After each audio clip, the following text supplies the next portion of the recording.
Hello and welcome to Psychedelic Scene. My name is Todd Goldfinger, and here with you today is a very special guest, Dr. Randall Hansen. Welcome to Hey, the Todd. show. Thank you.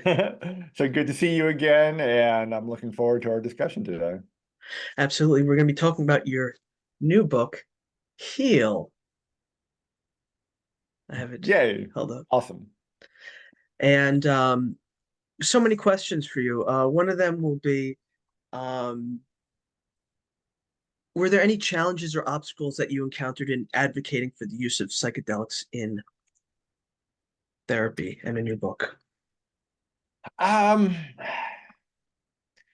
I think that those of us that are in the psychedelic community have a over enthusiasm perhaps, and which I love, but I think we sometimes get caught in the bubble of we see the benefits of these substances for healing, but and we're all excited about it, but then we go outside that bubble and we realize, oh, that psychedelic wave hasn't quite crashed as widely as we thought it had. And in fact, even last year we saw investors pulling out of the psychedelic space, both for profit and nonprofit. So I think everyone's kind of taking a breath, taking a step back. But in terms of opposition, I'd say probably not opposition, but more maybe a yield sign, like, oh, let's just slow down a little bit. But I am still 100% behind these substances, and I think we'll see. MAPS has filed their application, and it looks like the FDA will make a decision in August for MDMA assisted therapy, which is, I think, going to be a key cornerstone that allows some of these other psychedelic substances, especially psilocybin, to then be the next one that becomes available for therapy, and hopefully also at the same time looking at decrim movements to make it accessible to anyone, regardless of whether they're in therapy or not. That's wonderful. And in your book, you talk about so many different healing modalities, from breathing techniques to EMDR therapy, that are not often available to people. So it's really wonderful that you're making it available to the people in this book. Thank you. Yeah, my goal is, not to reinvent the wheel. My goal is to just bring all these great scientists and doctors who've already done all this great research, bring it together, but put it in a format that's easy to read, easy to understand, and sort of a introductory book, so that now you read about meditation, for example, and you say, okay, well, now I think this might work for me. Then you go to the next step and look at some of the resources in the back of the book for how to go more into detail and depth about meditation, or even how to find someone who can help you facilitate a better meditation practice. So that was my goal, just to make healing accessible to as many people as I can. That's right. And let's tell the audience a little bit about your healing journey if they don't know Sure, already. sure. So, oh boy.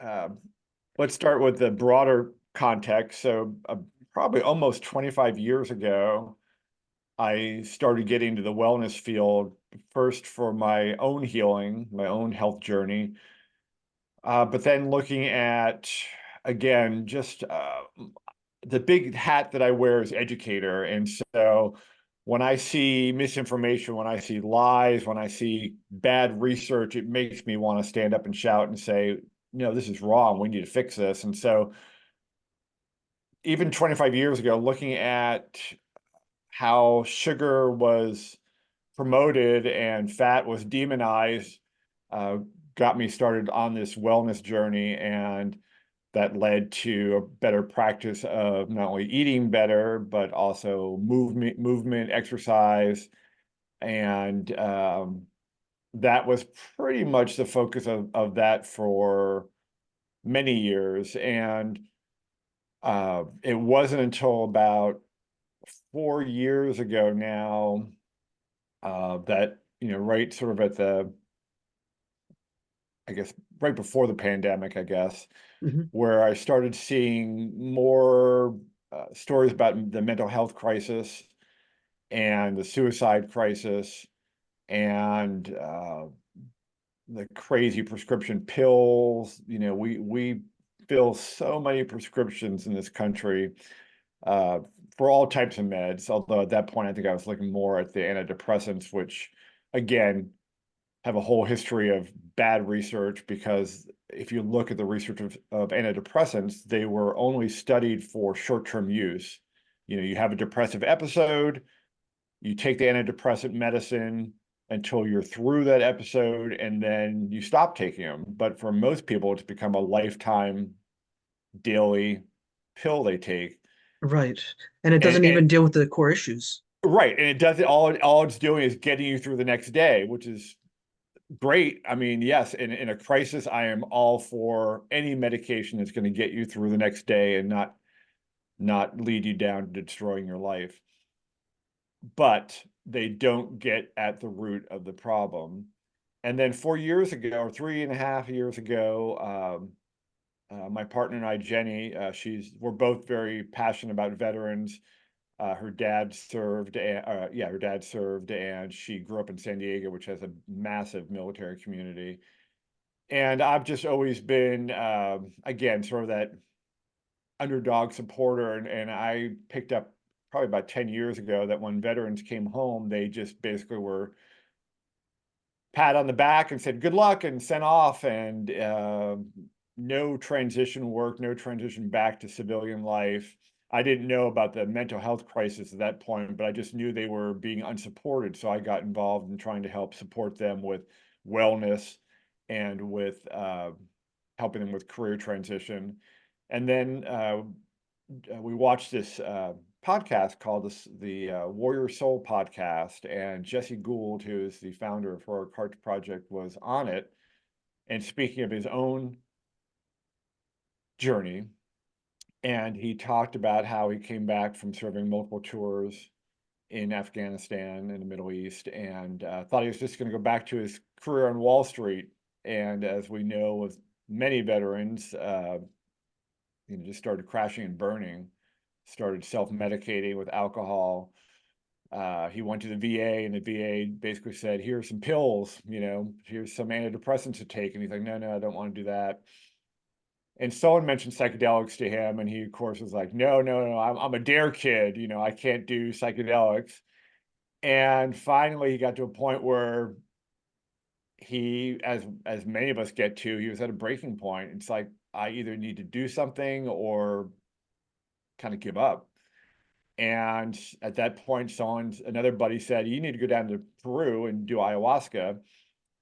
And Jenny and I kind of looked at each other and said, what the heck is ayahuasca? And then, of course, he explained it. It's this tea that comes from the root and a vine that the Shipibo people for many years have cultivated for healing ceremonies. And that led us into the whole psychedelic field and the power of psychedelics. And again, my educator hat jumped on when I realized that back in the 50s and 60s, we had all this research on psychedelics. LSD was being used in psychotherapy and extremely well. Therapists were saying, massive breakthroughs were happening in these therapy sessions after an LSD journey. And yet, we know in the late 60s and then into the early 70s, when the culture was getting a little out of hand, perhaps, at least for the political leaders in And the charge. Nixon era, the war on Nixon drugs. era, yep.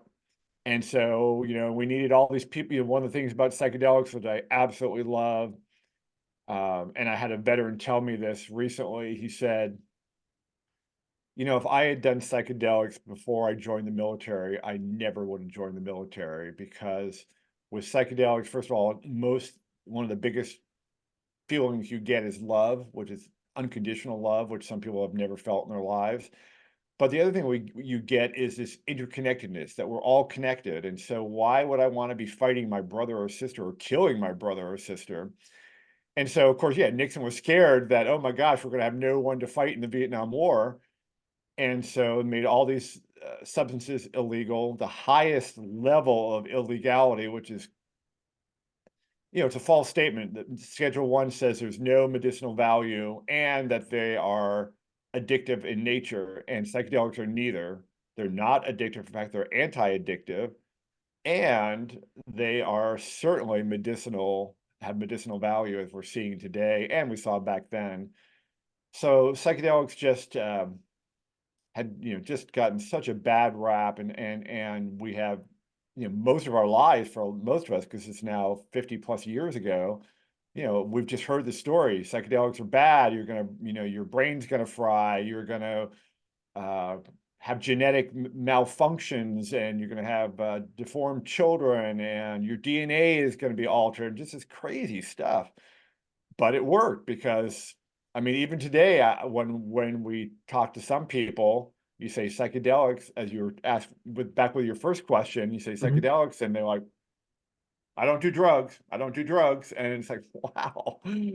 But I'm just astounded by the potential.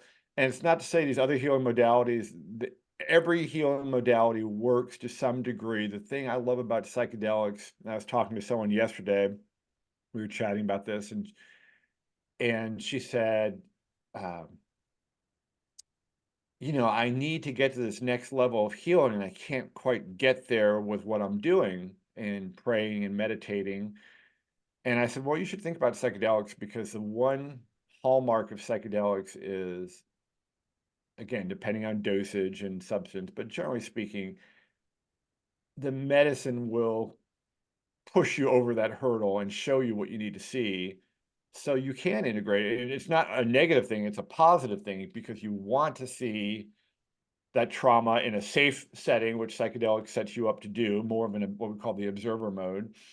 And then you see that trauma and you can finally integrate it into your life. And uh, that's the other issue I have a trouble with sometimes convincing people, because they say, well, I'm alive here, I'm doing fine, and I don't remember any trauma. And I said, well, that's fantastic if that's the case. But oftentimes our brains push it so far back that we don't remember it.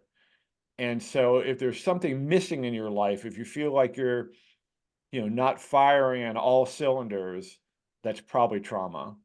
And then the rest of us know it, but we're just trying to avoid it and sweep it under the rug or compartmentalize it. Uh, we talk about resiliency as a badge of honor, and there is honor in resiliency. But my issue with it is, I think that most of us don't have resiliency. We might pretend we do, we might think we do, but that trauma is always just lurking in the background, that dark corner, waiting for something to trigger it. And but once you clear that trauma, once you heal, that trauma can't be triggered. You still remember it, of course, and it doesn't just magically disappear, but it doesn't have that same hold on you, that same triggering effect on your health, on your mental health, physical health, those types of things. Right, and you operate in a different way completely after that. Yeah, yeah, exactly. So, how do you hope Heal will impact readers on a deeper emotional level beyond just imparting information of knowledge? I think,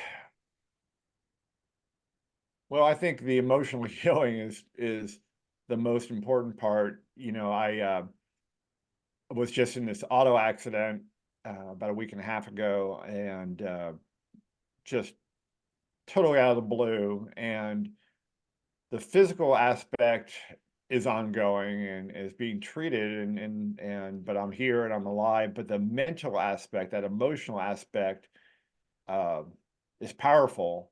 Like I couldn't even get in a car for 2 days afterwards. And um, when we made the decision to get back on the highway, that that was a gut-wrenching experience. But now, a week and a half later, as I've just kept leaning into it, that's the thing with trauma. Oftentimes we run away from it.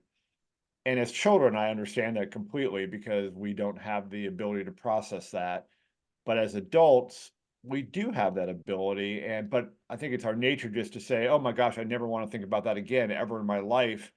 I don't want to hear that sickening sound of the metal crunching, or and for me, when I see the crash, it's like those crash test dummy commercials from years ago, where they go and hit that thing and you bounce back and forth. And that's literally what happened to me. But instead of avoiding that, I've just been really leaning into it, and it has helped tremendously. So I think that the healing just helps us balance our emotions. When we're not healed, we're in dysregulation. And so we bounce around from happy one moment, and then we're triggered by something, we drop down to a low moment. And when we can process that trauma and heal, our emotions become more regulated and more, for lack of a More better word, even stabilized. keel. Oh yeah, Yeah, even keel. Yes. yeah. When do you know when you're healed? How do you know when you've worked on yourself enough that it's now you can help the others? Yeah. Well, okay, you have two great questions there. I love it. And by the way, I love all your questions, Todd. Of all the podcasts, you sent me a nice outline, and I absolutely thought, man, you really thought deeply about each question. So kudos to you. But it's two great points. Number one, so I used to, when I first got into this healing field and psychedelics, and they talked about integration, and they said, oh, you do a psychedelic journey, and you probably integrate for about 2 weeks, and then you're kind of healed. And it's like, and then as I got into it, it's like, no, no, no, no, that's not true. And so my mantra kind of now, and I don't want this to sound discouraging, because I think it shouldn't be, it should be encouraging, but to me, integration and healing is a journey for the rest of our lives, because yes, we can get to a point where we are healed from our past trauma, and that is fantastic. But that's no guarantee that tomorrow, like for me, you get into a car accident and now you have new trauma, or you lose a parent or a spouse or a child, there's new trauma. So the healing journey sets you up to heal your past trauma, and then gets you in a place where you can be better prepared. You have the tools now for when a new trauma happens to you. So to me, a healing journey is, once you get on it, you are on it. You do that first healing, so that's kind of that big mountain you get up. But then once you get to the top of the mountain, yeah, you're going to have maybe some foothills with future trauma, but you have the tools with you, and it'll be so much better, and you'll understand the process so much more going through that process. Now, the second part of your question, which I love also, the other beautiful thing about healing is, once you get on that healing journey, and once you get far enough along, there is this internal push. And again, whether it's God, the universe, whatever it is, to reach out a hand to somebody else and say, hey, I'm healing. Now let me help you heal. And it's such a beautiful thing. Like, again, just from this car accident that I had, the number of people that have reached out to me, some people I haven't heard from in maybe 2 or 3 years, just saying, hey, are you okay? And what can I do to help? And that's the beauty of healing. That's the beauty of being on a healing journey. We all of a sudden don't just focus on ourselves, which is an important thing to do, but we now look outward and say, which is what we're supposed to do as humans, I hope, is just say, hey, how can I help you? What do you need to help? How can I help you with some breath work? Can I help you with tackling this issue? Can I help you with just understanding what a healing journey is? Can I just be there to listen, be an ear? So it's all these things. Can I buy you the book Heal? Yeah, there you go.